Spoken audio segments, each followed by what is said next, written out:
Muito bem, vamos meditar na palavra de Deus, queridos? Vamos pedir a Deus que nos abençoe. Hoje nós estamos na última mensagem que nós tratamos a respeito do Evangelho no livro de Gênesis. Eu não vou continuar mais, eu vou parar em Abraão. Eu poderia falar sobre Isaac, do encontro dele com sua esposa, simbolizando a igreja, e tirar vários outros tipos, mas de verdade essa é uma mensagem que ela exige bastante da gente.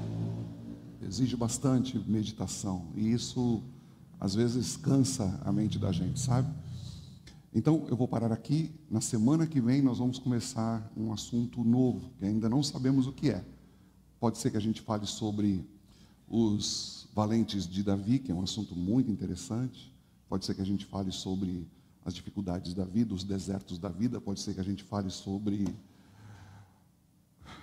Tem muita coisa para falar, tá? Estamos ainda pensando no que vai ser. Mas hoje vai ser a última parte. Todas as mensagens estão gravadas no YouTube. Elas vão ficar, não é, para a posteridade. Muita gente está se fazendo uso dessas mensagens e aprendendo com isso. A gente dá glória a Deus por isso. Amém, irmãos? Vamos então meditar. Abraão, a vida de fé. Vamos aprender um pouco com isso. Gênesis, capítulo 12, versos de 1 a 4. Se você não trouxe a Bíblia, não tem problema, você pode acompanhar no telão. A grande maioria, quase que a totalidade delas, das referências, vão ser todas colocadas aqui, tá certo? Diz assim o texto: Ora, o Senhor disse a Abrão. Aqui ele ainda não era chamado Abrão. Quem mudou o nome de Abrão para Abraão foi Deus. Então aqui ele ainda se chamava Abrão. Ora, o Senhor disse a Abrão: sai da tua terra e da tua parentela e da casa de teu pai para a terra que eu te mostrarei. Farei de ti uma grande nação e te abençoarei e engrandecerei o teu nome. Tu serás uma bênção. Abençoarei os que te abençoarem, amaldiçoarei os que te amaldiçoarem. E em ti serão benditas todas as famílias da terra. E Abrão partiu como o Senhor lhe havia dito. Curve a fronte, feche os olhos, vamos orar. Pai, nós oramos que nessa noite o Senhor nos dê a revelação da tua palavra, Senhor. O Senhor nos mostre os teus desígnios, o Senhor mostre e revele o teu plano, Senhor, para o homem, através do Evangelho, que pode ser tirado aqui do livro de Gênesis. Eu quero te dar graças e pedir, meu Deus, que em nome de Jesus, não permita que nenhum pensamento fique divagante, nenhum pensamento fique alheio ao que está sendo pregado aqui, mas que todos nós tenhamos a nossa mente, o nosso pensamento cativo por Ti. Rogamos que assim seja, Senhor, e que nada, nem coisa alguma, nem ninguém possa vir, Senhor, obstacular que a Tua palavra entre nos corações. É o nosso rogo a Ti, em nome de Jesus, em nome de Jesus. Amém. Muito bem, nós estamos dando então continuidade à última parte dessa série de mensagens que fala a respeito do Evangelho no livro de Gênesis, e ela tem muito a falar a respeito das nossas vidas, a respeito do que o mundo é, porque o mundo está como está, porque nós estamos enfrentando dificuldades ainda hoje, não é? E o nosso objetivo é mostrar que a Bíblia, desde o começo, tem resposta para aquilo que nós somos hoje, tem resposta para como o mundo está hoje. A Bíblia é o livro mais prático e atualizado do mundo. E a gente precisa entender, meus irmãos, que não existe livro mais atualizado do que a Bíblia Sagrada, porque afinal de contas ela é o livro de Deus. Deus é o autor da Bíblia Sagrada. Ele usou homens para serem os amanuenses, para serem os escritores, mas toda a inspiração veio de Deus. E é Deus quem ali se revelou a nós. É Deus quem também nos revelou a nós mesmos. É Deus quem falou a respeito dos nossos problemas e a causa dos nossos problemas. É Deus que também mostra qual é a única cura possível para todos os nossos males. Então, a Bíblia diz que Deus, Ele veio realmente a este mundo intervir na história da raça humana, sabe? Porque, afinal de contas, esse mundo foi criado por Deus. Esse mundo não surgiu do acaso. Não foi uma explosão que fez com que muitas coincidências acabassem gerando a vida, não é? Não é desse jeito que a Bíblia traz. A vida não é incidental. A vida não é um acidente. A vida não é um acaso, sabe? Não, a Bíblia diz que há um começo essencial. Foi Deus quem deu origem a todas as coisas. E isso coloca uma divisão óbvia, não é? Ou você acredita que esse mundo foi criado por Deus, como diz as Escrituras, ou então você acredita que a vida na terra é por causa de uma série de coincidências que acabaram dando certo, e então formou-se essa multiplicidade de vida que nós temos hoje no mundo. Esse ensinamento é antibíblico, sabe? Afinal de contas, ela declara que o homem, com os seus dons maravilhosos, com as suas propensões todas, com seus talentos extraordinários, com todas as suas habilidades, as habilidades que nós possuímos, tudo isso é produto de um puro acidente, de um acaso absoluto. E isso precisa ter mais fé, não é? Para acreditar nisso do que para poder acreditar em Deus, sabe? Portanto, se for desse jeito, e o homem foi feito assim de forma acidental, por causa de uma explosão e eletricidade na água, e aquilo gerou uma centelha de vida, e ela se multiplicou em todas as vidas que nós temos hoje, então não existe razão para a vida, não existe propósito para ela, não existe um desígnio, não existe um plano. Nós vivemos porque vivemos e foi assim que aconteceu.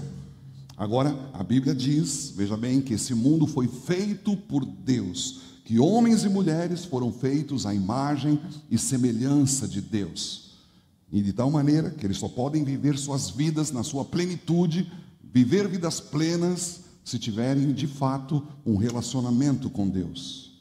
Mas o que aconteceu na história bíblica é que o primeiro casal, Adão e Eva, eles viraram as costas para tudo isso. Eles pecaram, eles rebelaram-se contra Deus, eles aceitaram a sugestão do diabo de que Deus estava contra eles, Deus estava impedindo o desenvolvimento deles, não é? E então eles tentaram se igualar a Deus, se impor a Deus, e com isso eles caíram. E todos os problemas do mundo desde então está até hoje como resultado deste único ato. É assim que tem sido. O mundo está como está por causa do pecado, porque homens e mulheres se alienaram de Deus e porque eles têm tentado desde então viver uma vida independente de Deus. É claro que Adão e Eva acabaram recebendo o julgamento de Deus. Deus os puniu, Deus os expulsou do jardim do Éden, do paraíso, e tornou impossível que eles voltassem por seus próprios meios, por suas próprias forças. Eles não são capazes de voltar por si próprios, e assim começaram os seus problemas. Eles tiveram que começar a ganhar o seu próprio sustento. A terra começou a ser difícil de ser extraído dela o pão. O pão teria que vir com o suor do rosto. A terra começou a produzir cardos e espinhos, ervas daninhas de todo tipo. Doenças, pestes começaram a surgir, e essas doenças começam a se tornar cada vez mais inéditas. Doenças novas aparecem sempre. É desse jeito. E aí então nós vimos que com isso e a caminhada da história da raça humana chega até os dias de Noé. E nos dias de Noé o pecado era tão desenfreado, havia tanta violência, havia tanto descaso, as pessoas não se interessavam em Deus, eram tão alienadas das coisas a respeito de Deus, que Deus então anunciou a Noé que iria destruir o mundo todo através do dilúvio. Apenas 8 pessoas se salvaram, milhares de pessoas morreram. A água cobriu o mais alto monte, diz a Bíblia Sagrada. Deus puniu o pecado para deixar uma verdade absolutamente clara de que Ele sempre irá punir o pecado. Então, houve um novo começo com a família de Noé. Mas assim que a humanidade começou a se multiplicar e se tornaram muita gente, voltaram a se tornar rebeldes e obstinados. Decidiram construir para si uma grande cidade, uma torre que pudesse tocar no céu. Nós podemos chegar ao céu sem auxílio de Deus, não precisamos dele. Nós mesmos vamos construir um caminho para lá. Eles iam se organizar de uma forma que eles iam se tornar independentes, a Bíblia diz. Eles iam construir o seu comércio, iam comprar e vender, eles iam ter nessa cidade os seus meios de prazer e também, através de seus muros, a segurança que eles esperavam ter, não é? Ou seja, eles chegariam ao céu pelos seus próprios meios e viveriam independentes de Deus. Eles diziam: nós não vamos ser espalhados, porque Deus disse: olha, vocês têm que encher a terra. Mas eles falam: não, nós não vamos ser espalhados, nós vamos ficar aqui organizados, nós vamos construir uma cidade, nós vamos fazer grande o nosso nome.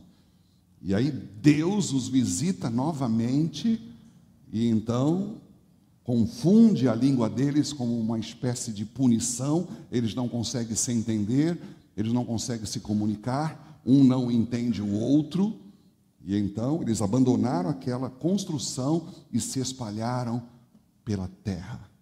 Foi assim que aconteceu. Meus irmãos, foi até aí que nós pregamos, foi até aí que nós vimos, até então, toda a mensagem que pregamos anteriormente, não é? Mas agora chegamos em Gênesis 12. A Torre de Babel, a construção da cidade foi em Gênesis 11. E agora chegamos em Gênesis 12, o texto que lemos. E esse é um dos pontos mais importantes da história da raça humana, porque afinal de contas Deus está agora desenvolvendo o seu plano de salvação, aquilo que ele descreveu em Gênesis no capítulo 3, sabe? Ele disse que haveria uma guerra entre a semente da mulher e a semente da serpente, não é? E ele anunciou isso, e é isso que tem acontecido desde então. Tem havido uma luta perpétua entre o povo de Deus e aqueles que pertencem ao mundo, aqueles que ignoram a Deus.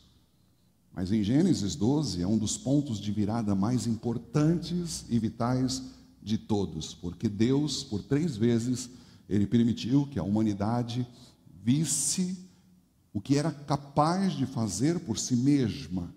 Ele permitiu isso quando criou o homem. Ele permitiu isso quando depois o homem pecou, e depois então quando houve o dilúvio, e novamente na Torre de Babel. Então, na queda do homem, o homem foi punido. No dilúvio, o homem foi punido. Na Torre de Babel, o homem foi punido. Por 3 vezes Deus puniu a humanidade por seu pecado e rebeldia. Por 3 vezes. Eles persistiram nesse seu proceder maligno, nessa rebeldia toda, não é? Mas agora, Deus, ele toma uma atitude nova, toda especial, diferente. Ele vai formar um povo para si. É isso que ele vai fazer. E ele começou a fazer isso no chamado deste homem chamado Abraão. A história de Abraão é absolutamente crucial para você poder entender a mensagem bíblica, sabe?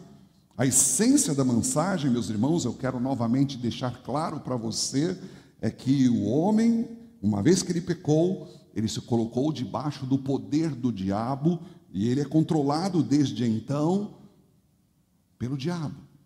Ele nem sabe que é, ele nem percebe que é manipulado, ele não tem ideia.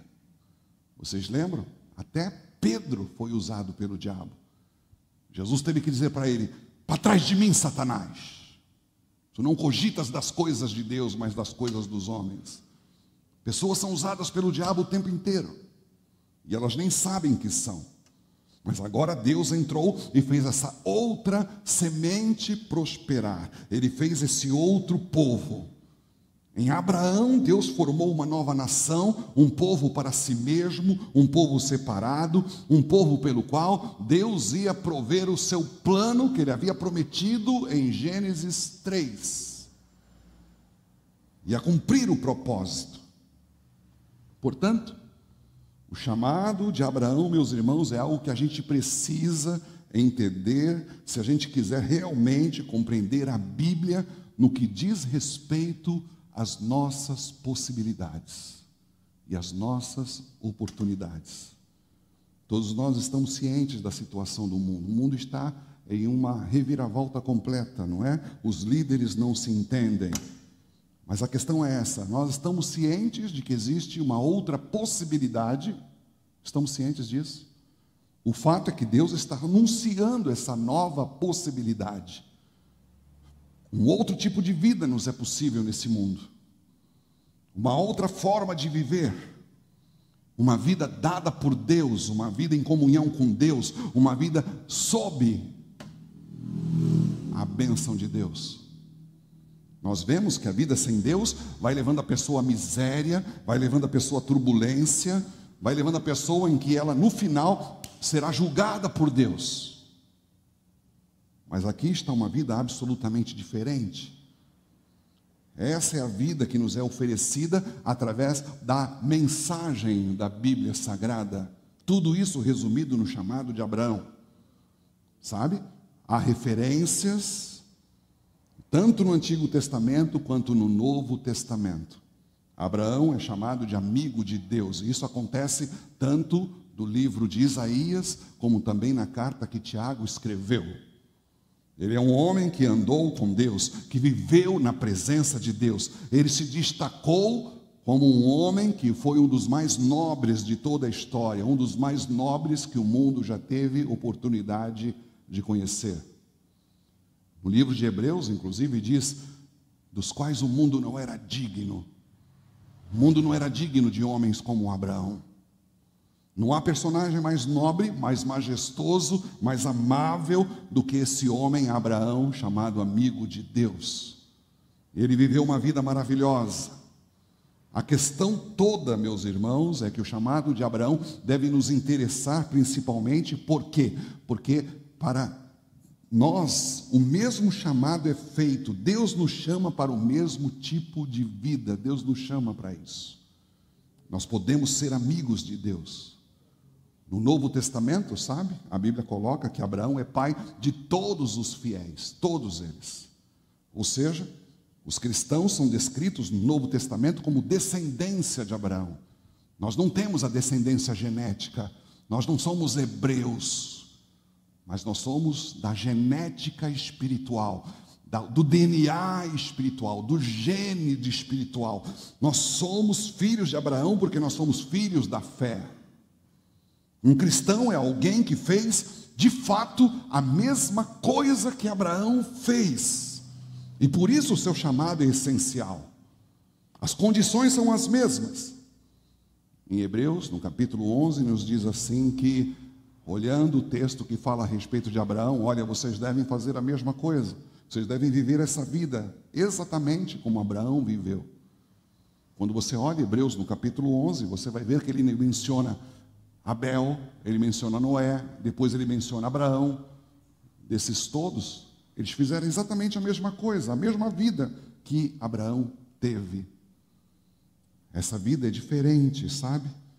É uma vida de piedade, piedosa, uma vida próxima de Deus. Esta é a vida que nos é oferecida no Evangelho de nosso Senhor Jesus Cristo. Então, aqui está a grande questão para nós. Nós estamos vivendo esse tipo de vida?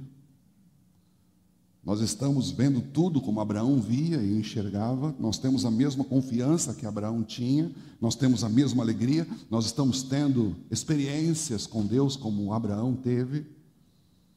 Por isso, eu quero fazer uma segunda pergunta. Não é esse o tipo de vida que você gostaria de viver? Uma vida em comunhão com Deus? Uma vida em que Deus pode chamar você de amigo? Sabe? O mundo, meus irmãos, de Abraão é exatamente igual ao nosso mundo. Aí você vai dizer assim, pastor, como assim? Irmãos, coisas como aviões, carros, navios, isso não importa. São meros incidentes, isso não é a vida.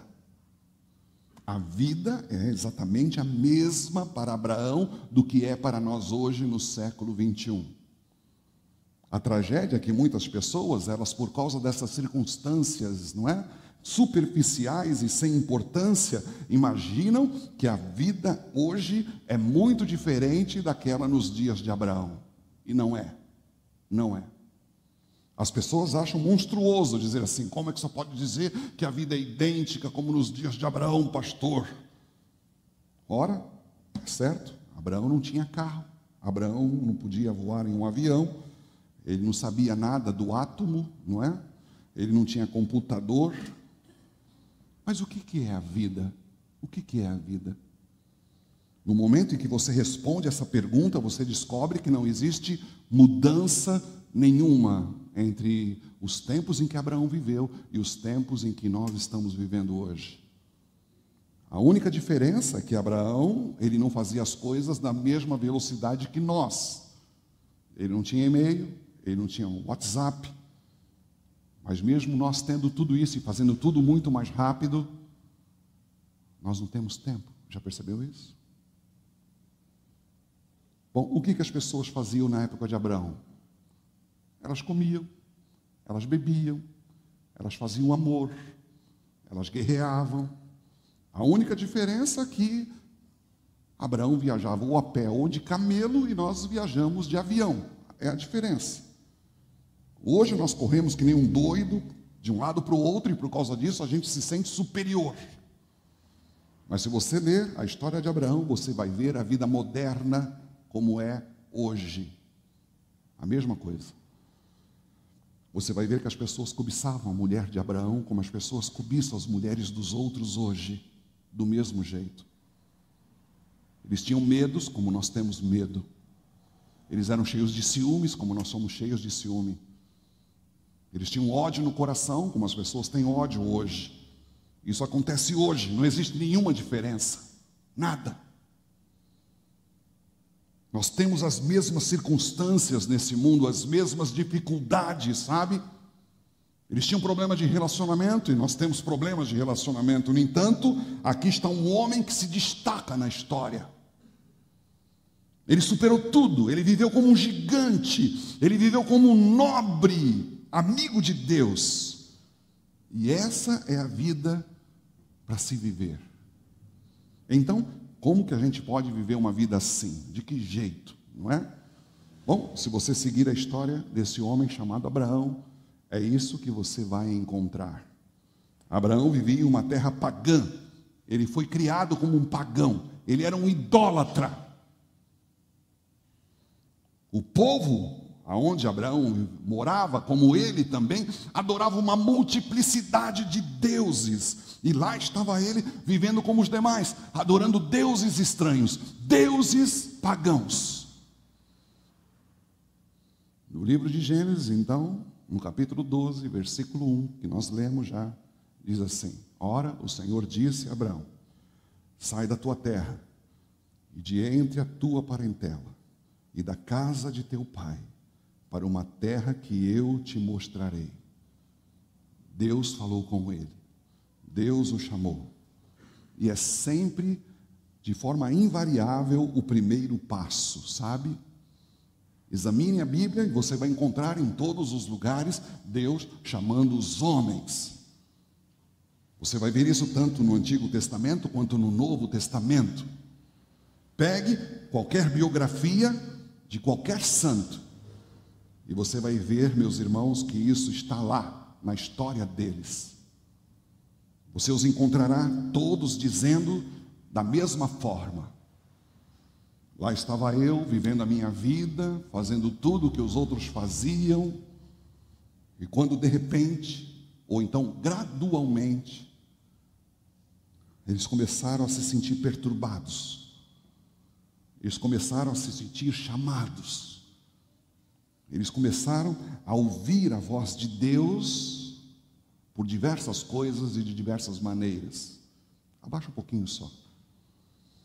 Sabe, eu poderia me esforçar muito para poder apontar muitas coisas e muitas maneiras pelas quais esse chamado nos chega, sabe? Isso é quase que indefinível, são muitas e muitas formas, não é? Às vezes, isso acontece no nosso sentimento, às vezes na nossa consciência, às vezes no nosso inconsciente, nós começamos a ter uma sensação de inquietação.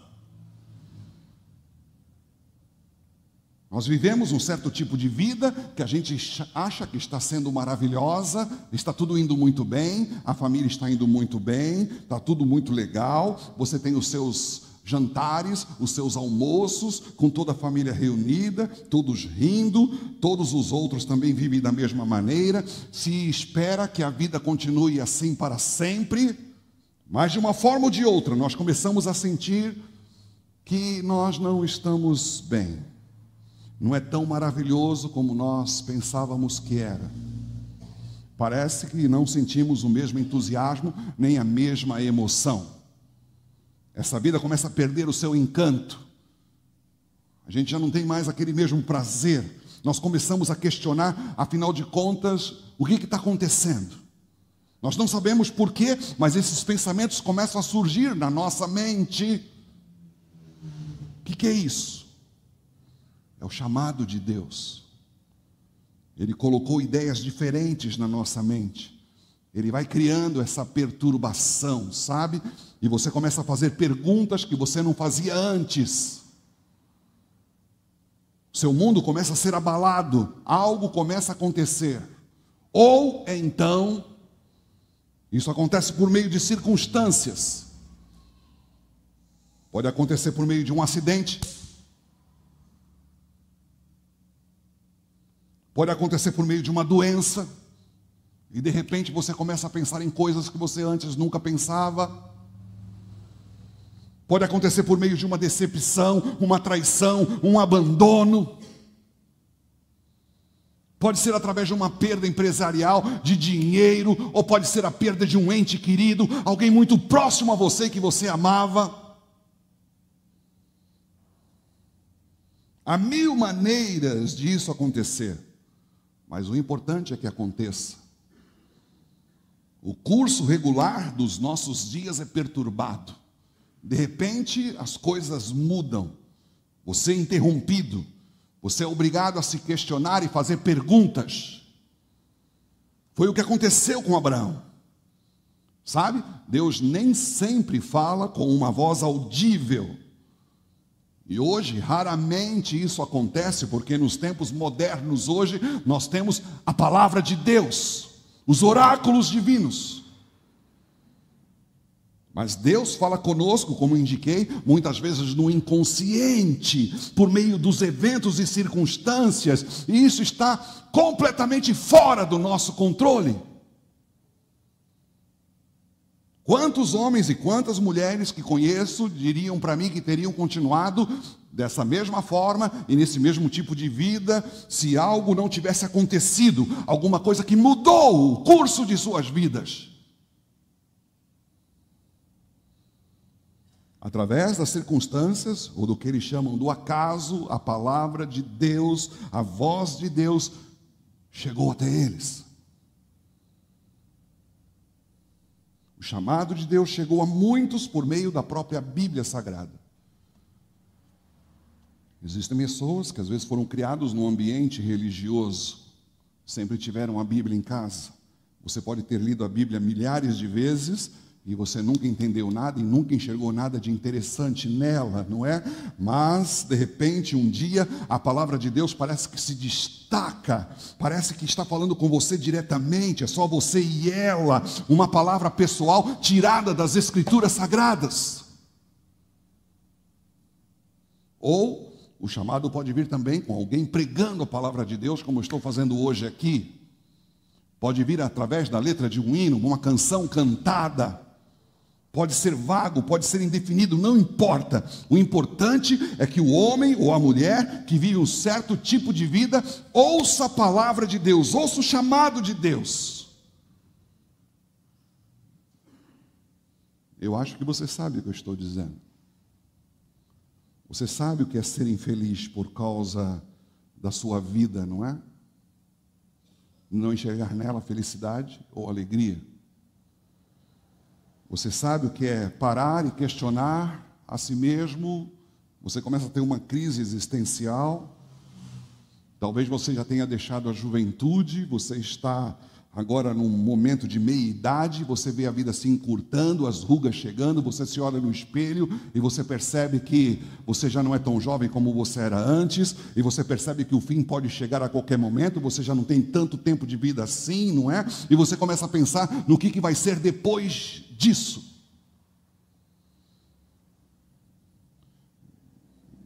Existem muitas maneiras pelas quais nós somos abatidos e muitas vezes chamados. Mas esse chamado de Abraão não é um chamado meramente geral, sabe, para todo mundo, não. Como para nós, é também um chamado específico. Observe o chamado específico no caso de Abraão. Deus diz: sai da tua terra, da tua parentela e da casa de teu pai. O que isso significa? E essa é a parte mais interessante de tudo. Abraão, ele foi instruído a se separar de tudo quanto antes havia sido a sua vida até aquele dia. Lhe foi ordenado que ele deixasse aquela atmosfera pagã dos seus contemporâneos, das pessoas da onde ele vivia, na cidade de Ur dos Caldeus. Ele teve que deixar o seu país, ele teve que deixar os seus parentes, ele teve que deixar tudo para trás, tudo. Ele teve que sair daquilo e se dedicar a uma outra coisa, diferente.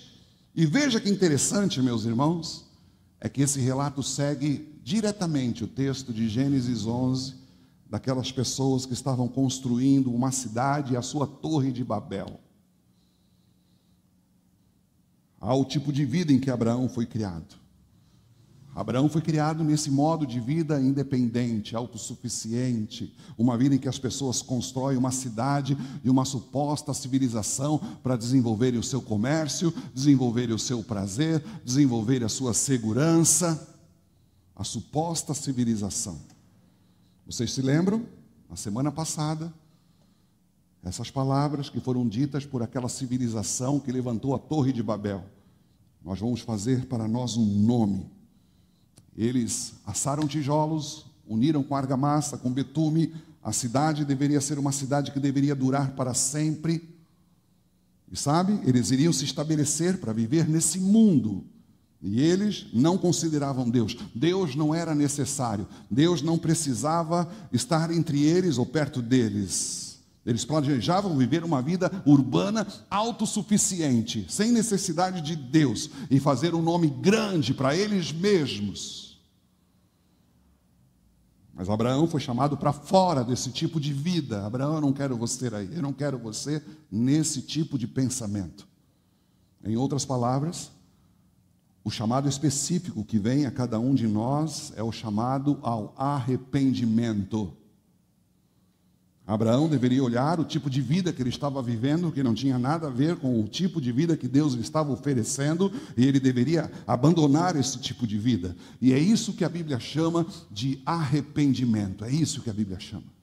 Significa que nós fomos levados a repensar a nossa vida, a vida que nós estamos vivendo, e de repente nós vamos olhando essa civilização, essa vida urbana, esse pensamento pelo qual esse mundo se move, independente de Deus, e nós somos chamados a olhar para ela e entender aonde é que ela está nos levando. Então, quando nós tivermos visto, nós somos convidados então a confessar: não, está tudo errado, isso aqui não está certo, não é esse o caminho. A gente tem que dar as costas a essa antiga vida e nós temos que sair dela, ir embora, fazer exatamente o oposto, dar as costas. É isso que significa o arrependimento, é isso. Tendo parado para pensar, para considerar, agora nós percebemos que esse tipo de vida, esse tipo de existência, a forma como nós vamos vivendo todos os nossos dias, é uma vida que desonra a Deus, que não considera Deus, que não tem honra nenhuma a Deus. Deus não entrava nos nossos pensamentos, Deus não entrava nos nossos cálculos, Deus não entrava nos nossos planos, Deus não entrava de forma nenhuma.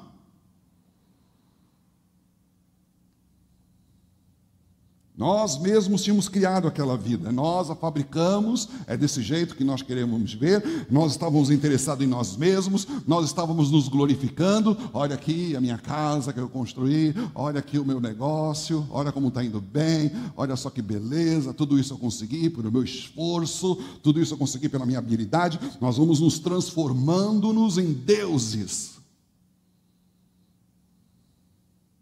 fazendo coisas e depois admirando as coisas que fazemos. O mundo inteiro faz a mesma coisa, o tempo todo. Mas no momento em que nós somos tratados pelo Espírito Santo, sabe? No momento em que esse chamado de Deus chega, nós começamos a perceber que a nossa vida não tem fundamento. Não tem fundamento.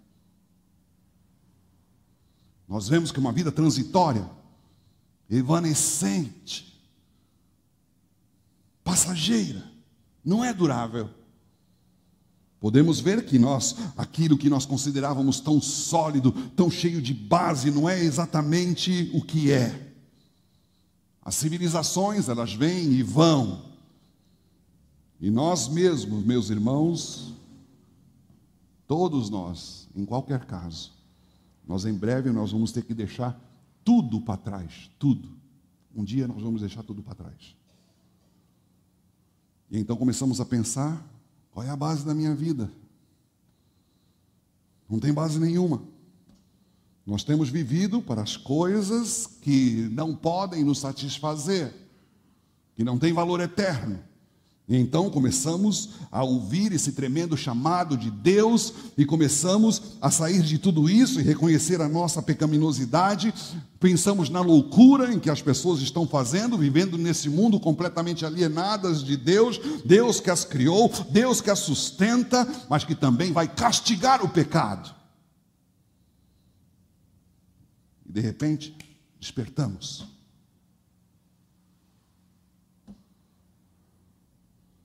Percebemos que esse tipo de vida não pode satisfazer a alma vivente dada por Deus.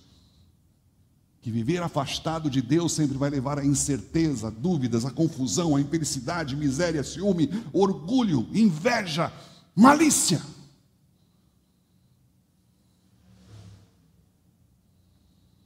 E a gente vê isso com bastante clareza, sabe?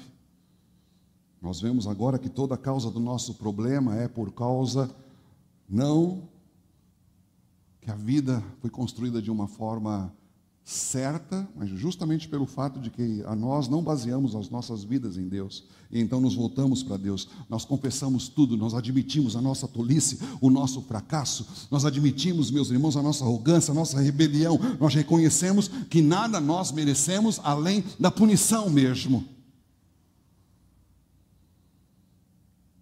E tudo isso, apesar da Bíblia Sagrada estar entre nós já há muito tempo, tudo isso, apesar de Deus ter enviado o seu Filho há mais de 2000 anos a essa terra e andar por ela, Ele era Deus encarnado entre nós, Ele viveu o tipo de vida que eu e você deveríamos viver, e Ele morreu na cruz para que a gente pudesse não receber o castigo de Deus, não receber a punição de Deus.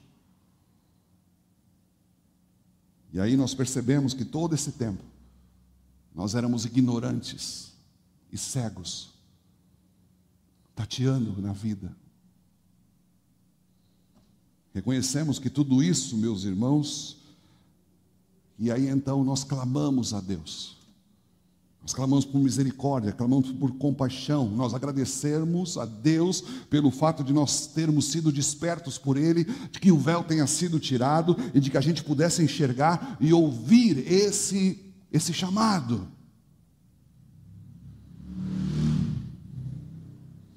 Como Abraão na antiguidade, nós ouvimos o chamado para abandonar essa vida civilizada, esse pensamento da vida urbana, onde tudo se move contrário a Deus, na educação, na arte, na música, na política,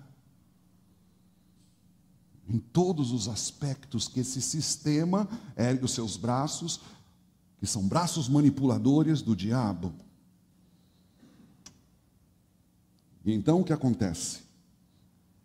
Então nós enfrentamos a proposta positiva de Deus. Abraão é instruído a sair de sua terra, da sua parentela, da casa de seu pai, e ir para onde?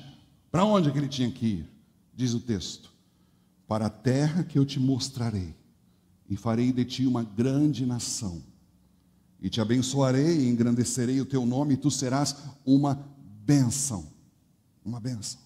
E aqui voltamos a algo que eu mencionei, que nós estávamos considerando, meus irmãos, a Torre de Babel. Vocês lembram? A Bíblia mostra isso de forma muito contrastante, sabe? Por um lado, aqueles homens que construíram aquela cidade queriam se tornar independentes e autossuficientes. Eles constroem para que possam ter um nome grande para si. E por outro lado, Deus tem a sua proposta e a sua oferta. Observe o que Deus oferece. É exatamente isso que os homens sempre procuraram. Deus oferece para tornar o nome de Abraão grande. As pessoas estão sempre tentando fazer um nome para si mesmas, não é? E isso sempre dá em nada, mas Deus oferece para se tornar aquele que faria o nome de Abraão grande, lhe oferece bênçãos, lhe oferece prosperidade, e de fato, a cidade que as pessoas de fato desejam, deveriam desejar. Sabe? Todos nós temos os olhos na cidade dos homens ou na cidade de Deus, todos nós. E essa é a diferença entre os que são cristãos e aqueles que não são cristãos. Os não cristãos estão sempre de olho na cidade dos homens. Os cristãos estão sempre de olho na cidade de Deus.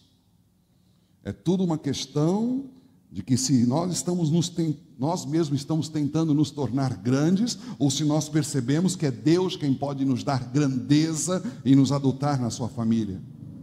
Ou então, estamos tentando construir a nossa civilização autossuficiente, a nossa vida autossuficiente, uma vida que não depende de Deus, ou nós percebemos que nós devemos esperar em Deus para nós sermos abençoados por Ele. É uma coisa ou outra. Mas é isso que Deus oferece. Deus nos oferece essa bênção. Deus nos oferece esse nome maravilhoso. Deus nos oferece essa outra cidade. A cidade de Deus não é a cidade do mundo, é uma cidade eterna, que não está sujeita ao tempo, à corrosão do tempo. Agora, tudo isso, é claro, nos é oferecido de forma ainda mais clara e muito mais evidente do que foi a Abraão. Hoje nós enxergamos com mais clareza isso. A Bíblia diz que Abraão viu tudo isso de longe. De longe. Entende? Deus. E é o que as Escrituras nos dizem a respeito dele. Em Gálatas, no capítulo 3, 6, diz: Abraão creu em Deus e isso lhe foi imputado como justiça. Ele saiu e fez tudo como Deus lhe ordenou. Com base no quê? Com base na simples palavra de Deus, em nada mais. Ele não tinha nada mais do que a palavra de Deus. Ele não tinha um documento assinado por Deus no cartório e carimbado com selos, como nós temos nos nossos documentos. Não, ele não tinha prova nenhuma. Ele não podia demonstrar isso no papel, e provavelmente os seus descendentes, os seus parentes, eles começaram a protestar, dizendo assim: para onde que você está indo, Abraão? Para onde que você vai levar essa família? Nós sempre vivemos aqui, nós estamos felizes aqui, você sempre foi criado nesse lugar, e você está deixando essa sociedade, está deixando esse lugar onde nós temos o nosso comércio, o nosso prazer, a nossa segurança, e agora você vai viver em tendas, você vai viver como um estrangeiro, vai viver como um peregrino, armando sua tenda um dia aqui, outro dia ali. É isso que você vai fazer? Você está louco, Abraão? Por que você vai fazer isso?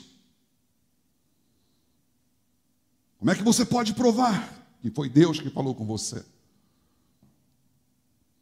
E Abraão deve ter dito algo parecido com isso, não é? Eu não tenho nada além da palavra do Deus vivo, é isso só que eu tenho.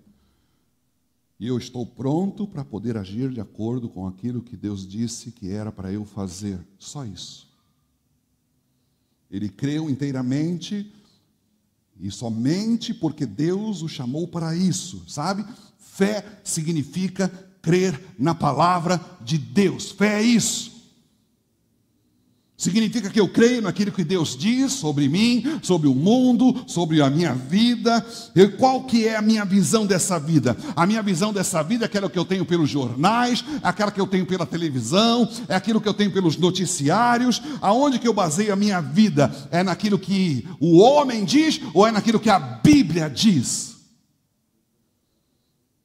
O que eu penso do mundo e toda a sua organização? O que eu penso? Bom, eu sei que o mundo, como ele é, está separado de Deus, está sob a ira de Deus, vai ser destruído por Deus. E Abraão ouviu isso e creu. Ele deixou tudo para trás, tudo. Por outro lado, foi dito a Abraão que havia uma outra vida, uma vida na qual ele poderia entrar imediatamente ouvindo o chamado de Deus. Podia ser uma vida de um peregrino nesse mundo. Podia ser uma vida de viver em tendas com seus filhos, mas ele estava indo na direção de Deus, vivendo em tendas. Ele estava bem com Deus, Deus o abençoaria, Deus o faria prosperar, e não tinha nada para mostrar além da simples palavra de Deus, é só o que ele tinha. A fé diz isso, meus irmãos, eu creio porque é Deus que está falando, eu creio. E Abraão creu em Deus, e a questão para nós nesse momento é essa: nós cremos em Deus? Cremos? A questão para nós é essa, o Evangelho expressa isso com total simplicidade, sabe? Ele nos diz que pede que nós o creiamos naquilo que está escrito. Em João 3,16 diz assim: porque Deus amou o mundo de tal maneira que deu o seu Filho unigênito, para que todo aquele que nele crê não pereça, mas tenha a vida eterna. Sabe? Você pode provar que Jesus de Nazaré era o Filho de Deus? Não, não posso. Eu não posso provar isso para você, porque Jesus não é um cálculo matemático, não é uma equação de química, mas eu tenho a palavra de Deus que o descreve e o coloca diante de mim. Jesus é Filho de Deus, Jesus é Filho do homem, ele tinha duas naturezas, e a palavra de Deus diz isso, e eu creio nela. Eu devo abandonar tudo e segui-lo completamente. Eu devo confiar inteiramente nele, que ele me levará a ser abençoado por Deus. A fé crê nisso. É assim que acontece. Ela simplesmente se baseia na palavra do Deus Todo-Poderoso. Ela simplesmente crê nele. E sabe, as pessoas apresentam as suas objeções, as suas teses científicas, não é? Elas dizem: pastor, eu não entendo, eu não consigo crer no milagre, mas tudo isso é o oposto da fé. Não há nada de irracional na fé. Quando você começa a acreditar, quando você crê, as razões começam a aparecer, sabe? Tudo começa a se resolver dentro de você. Mas no começo, que você não tem mais nada do que simples palavra de Deus e você crê nela, as razões lhe vem. Abraão agiu com base nisso. Fé.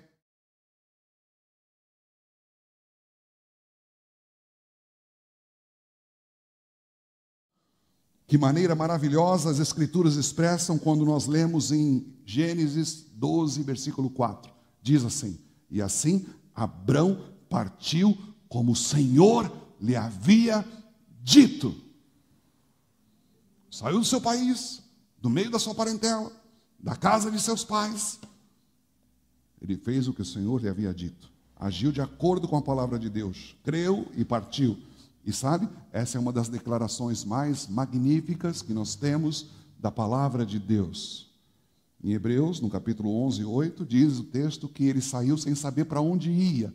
Ele saiu com a sua família, seus servos, e então lhe perguntava: Abraão, para onde você está indo? Eu não sei. Mas como assim você não sabe? Eu não sei. Mas você vai para... Não sei. Mas como assim? Eu não sei. Deus vai me mostrar. Embora ele não soubesse para onde ia, ele foi. Tem um ditado que uma pessoa escreveu, eu não lembro quem é, eu só lembro do ditado, que diz assim: Abraão saiu sem saber para onde ia, mas sabia com quem ia. Ele sabia com quem ia. Essa é a própria essência da fé, sabe? Você arrisca, você coloca todas as suas fichas em Cristo Jesus. Todas elas, todas. Veja outra maneira como isso é expresso em Hebreus no capítulo 11, 13. Diz assim, que eles se consideravam estrangeiros e peregrinos na terra. Ou seja, Abraão disse a Deus para sempre aquela vida de Babel, aquela vida organizada, aquela vida urbana, aquela vida cheia de uma visão que era completamente oposta à vida de Deus. Mas ele descobriu que esse não era o único jeito de se viver nesse mundo. Esse mundo é um mundo passageiro, é um mundo moribundo. Ele está agora como um viajante, como um peregrino, um nômade, movendo-se e armando a sua tenda aqui, e no outro dia armando a sua tenda lá. Ele estava saindo dessas cidades para poder viver em uma tenda, para sempre se lembrar da vida e da realidade que estavam aguardando ele. Você percebe o contraste que isso representa com aquela outra visão de Babel, não é? Essa parte essencial da fé, de obedecer a Deus dessa maneira, isso é vital, sabe? Isso não significa, é claro, preste atenção, porque isso é muito importante, que você não vai viver assim, trazendo esse texto da Bíblia para a sua vida literal. Não é desse jeito. Você não vai abandonar agora o seu emprego, o seu negócio, você não vai abandonar sua clínica, o seu comércio, a sua profissão, para se tornar um mochileiro, um viajante. Não, não é isso. Mas espiritualmente, esse é o sentido. Até essa noite você tem vivido para o seu negócio, você tem vivido para si mesmo, para construir um nome para você, para a sua profissão, e agora você precisa parar de fazer isso. Você percebe, não, isso aqui é tudo passageiro, isso aqui é temporário, estou gastando tempo demais nessas coisas, esse não sou eu, essa não é a minha vida, não é a vida que eu quero, não é a vida que Deus planejou para mim, eu estou gastando todas as minhas energias nisso, não, não, não. Eu aqui sou um estrangeiro, eu sou um peregrino, eu estou de passagem, eu não vou construir nada aqui para sempre.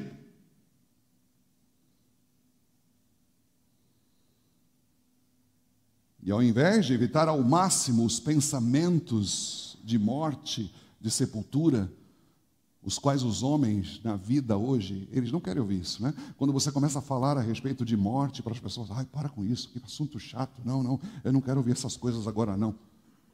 Eles ficam evitando esse tempo todo. O cristão não tem medo dessas coisas. Enfrenta isso. Você olha deliberadamente para esse mundo e você enxerga que é passageiro. Você enxerga. E aí você diz, não, é claro que eu não pertenço mais a esse mundo, eu estou nesse mundo, mas eu não faço mais parte dele, eu vou sair dele definitivamente, eu já saí espiritualmente. Em Hebreus, no capítulo 11, versículo 10, diz a respeito de Abraão. Diz que Abraão, ele esperava uma cidade que tivesse fundamentos, da qual Deus era o arquiteto e edificador. Essa cidade que era interessante para Abraão. Os outros homens da cidade dizem assim, não, nós vamos construir uma cidade para nós vamos nos organizar, e eles foram os construtores, foram eles que lançaram os fundamentos, foram eles que lançaram os alicerces, sempre foi o homem, mas Abraão disse, não, não, não, não é esse tipo de cidade que eu quero. Deus pode soprar sobre essa cidade, Deus pode destruí-la, como ele fez com Sodoma e Gomorra, lembra? Que Deus a subverteu. Deus pode destruí-la, um terremoto pode reduzi-la a escombros, não é? Uma guerra pode acabar com ela, bombas podem cair sobre ela. Esta não é uma cidade duradoura. A cidade pela qual eu procuro, a cidade pela qual eu anseio, a cidade pela qual eu me dirijo, é uma cidade fundada na rocha eterna. E o Criador e construtor não é o homem, é Deus. Deus é o arquiteto, o planejador e o construtor. Há uma cidade que jamais será destruída, que jamais poderá ser abalada. É a cidade de Deus. Então Abraão saiu, mantendo os olhos nessa cidade. Era isso que ele queria conquistar. Esta é apenas uma vida de tenda, sabe? Esta é uma vida passageira. Meus irmãos, eu estou nesse mundo há 60 anos. Eu tenho 60 anos de idade. Alguns aqui talvez um pouco mais que eu, um pouco menos. Este mundo é um mundo passageiro. Além da morte, além da vida neste mundo, além do túmulo, o qual nós um dia seremos depositados, está a eternidade. E é para lá que nós caminhamos.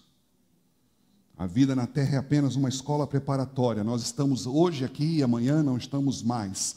Mas a próxima vida é a eterna, sem fim.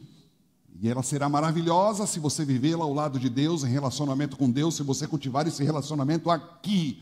Mas ela será triste, dolorosa, terrível, se você não se relacionar com Ele enquanto nós estamos aqui. Essa é a realidade. Abraão estava pronto para suportar qualquer coisa. Deixe-me colocar uma coisa só para você entender bem isso. Se vocês conhecem a história de Abraão, vocês sabem que num momento ele estava com seu sobrinho Ló, e tanto Ló como Abraão tinham ovelhas e pastores de ovelhas. Lembram-se disso? Lembram? O que aconteceu com esses pastores? Eles começaram a brigar entre si, porque não tinha rebanho suficiente, Ellen, para poder apacentar todos os rebanhos. Então, Abraão chegou para Ló e disse assim para ele: Ló, nós não podemos ficar no mesmo lugar mais. Nós temos que nos separar. Se você escolher o leste, eu vou para o oeste. Se você escolher o norte, eu vou para o sul. E a Bíblia diz então que Ló, o seu sobrinho, ele olhou para as regiões de Sodoma e Gomorra e viu aquela cidade bombando. E ele falou assim: uau, que beleza, cidade maravilhosa. O texto da Bíblia diz que era como se fosse o paraíso de Deus. O paraíso de Deus. Ele falou assim: Abraão, eu vou para lá, é para lá que eu quero ir. Vocês lembram o que aconteceu depois com Sodoma e Gomorra, não é? Mas Abraão permaneceu no topo das montanhas, em tendas. Ele não se perturbou. Ele não ficou dizendo: escolheu ali, ali que eu queria escolher, é para lá que eu queria ir. Não, ele olhava para o além. Se você ler a história, você vai ver que ele sempre fez isso. Ele sempre passou grande parte do seu tempo construindo altares e glorificando a Deus. Mesmo quando Deus o testou e pediu-lhe que pudesse sacrificar o seu filho no Monte Moriá, o filho da promessa, de quem viriam toda a descendência bendita, de que abençoaria todas as famílias da terra, ele estava pronto a fazê-lo. Por quê? Porque a Bíblia diz no livro de Hebreus que ele cria no seu coração, queria ver um milagre. Eu vou matar o meu filho aqui, mas como é o filho da promessa, e Deus prometeu que ele seria aquele que viria, então, aquele que abençoaria todas as famílias da terra, com certeza Deus vai levantá-lo de volta. Deus vai ressuscitá-lo. É isso que diz Hebreus. Ele cria que Deus o ressuscitaria. Isso é fé. Fé que se manifesta em obediência constante, meus irmãos. E porque Abraão fez exatamente isso, ele foi amigo de Deus, ele foi o maior cavalheiro da história, a alma mais nobre que esse mundo já viu, um gigante andando por esse mundo, vencendo, uma vida triunfante, com Deus ao seu lado.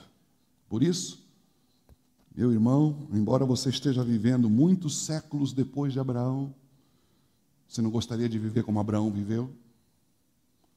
De ter essa comunhão com Deus? Você não gostaria de poder encarar a morte ou além com a mesma coragem que Abraão encarou? Bom, eu lhe contei o segredo de Abraão, não é?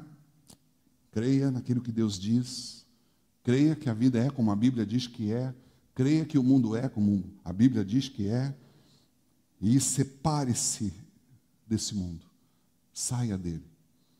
Deixe essa antiga vida para trás.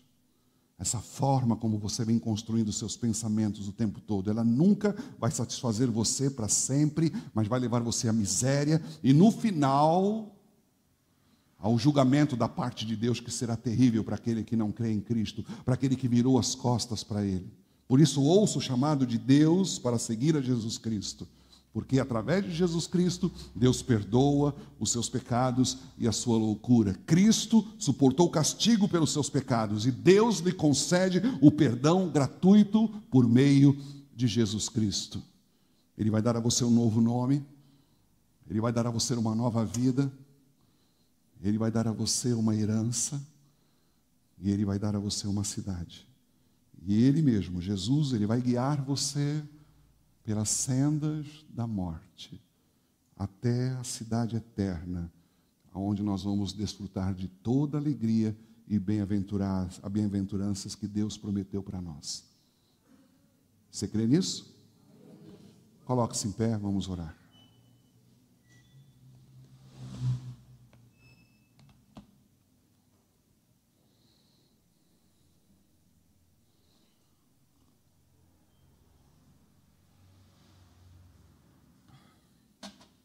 Preste atenção no que eu vou dizer a você agora. Isso é o mais importante. Muitas vezes você deitou no seu travesseiro e você perguntou para si mesmo: meu Deus, o que é a vida? O que vai ser de mim? E se eu não tiver ninguém para cuidar de mim? E quando chegar na minha velhice, se não tiver ninguém para me amparar? E depois que eu morrer, para onde eu vou? Se você chegou a se olhar no espelho e você começou a perceber os sinais da idade chegando, e você começa a perceber que você precisa fazer alguns questionamentos reais, sinceros e sérios a respeito da vida que você vem levando. Aonde que essa vida vai me levar? O que eu estou fazendo com ela? Preste atenção. Então você estava debaixo do chamado de Deus. Deus começou a perturbar você. Isso é bom. Isso é bom. Talvez você tenha sofrido uma decepção tão grande na vida que você começou a repensar a sua vida. Algum acidente fez você enxergar a brevidade da vida e a fragilidade da vida. E você começou a pensar de uma outra forma. Você começou a ver se esses valores, os quais você cultivava sempre, são assim mesmo tão valiosos.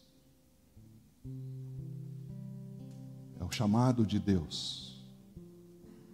Deus está tocando você, perturbando você, intervindo no seu caminho, no curso da sua história. Se tiver alguém assim, hoje aqui, é um bom momento para você render-se a Cristo e dizer: Senhor, não quero mais isso para mim. Eu quero a segurança de que um dia eu vou morar com o Senhor. Não quero andar mais segundo o curso desse mundo, os pensamentos, as ideias, a cultura. Não. Eu quero confiar na Tua palavra. Eu quero confiar na Tua palavra. Há alguém assim nessa noite aqui? Se tiver, erga seu braço. Nós vamos orar por você. Nós vamos orar por ti. Alguém gostaria de acompanhar? Alguém gostaria de acompanhar?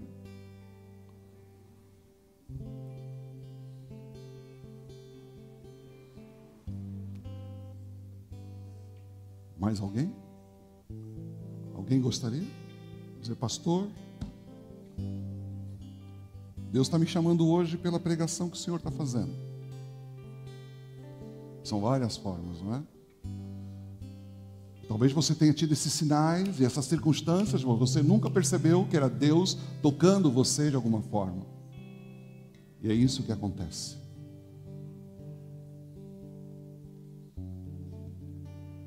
Vamos orar? Senhor Jesus, aqui estão duas pessoas que perceberam, Senhor, que o curso da vida não estava levando a lugar nenhum.